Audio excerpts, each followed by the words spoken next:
Curry ఉంచేసుకొని ఒక layer rice వేస్తాం.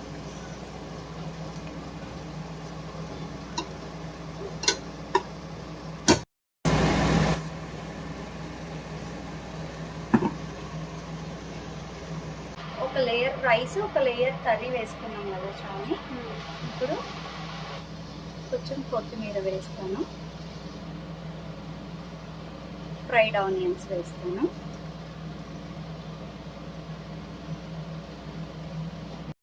Layer అంత, ఇంకా నెక్స్ట్ లేయర్ రైస్ వేసేస్తాను.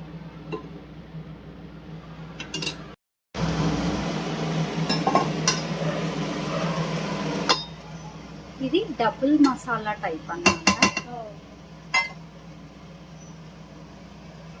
ఇప్పుడు నేను మళ్ళీ బాగా కొత్తిమీర, బాగా ఫ్రైడ్ ఆనియన్స్,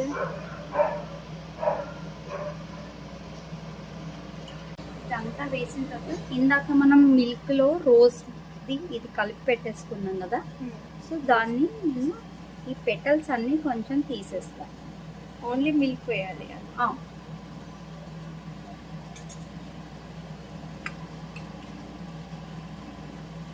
ఉన్నాయి కదా, మరీ ఎక్కువ అయితే మాత్రం పంటికి తగులుతూ బాగా.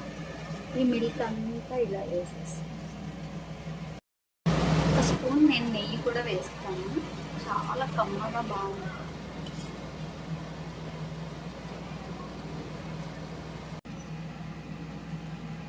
చాలా స్లోగా సిమ్లో పెట్టేసి నేను మూత పెట్టేస్తున్నాను.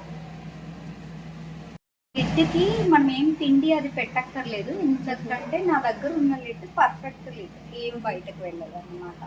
సో ఇది సరిపోతుంది. మీకు ఒకవేళ ఇలా లేకపోతే కొంచెం గోధుమ పిండి తడిపేసి చుట్టూ వేసుకుంటే బాగుంటుంది.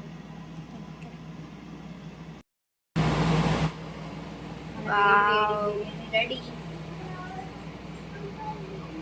ఇలా కొంచెం సైడ్ కానీ ఇలా చూస్తే చూసావా రైస్ ఎంత బాగా ఉడికిపోయింది. చాలా బాగుంది, స్మెల్ అయితే అదిరిపోయింది.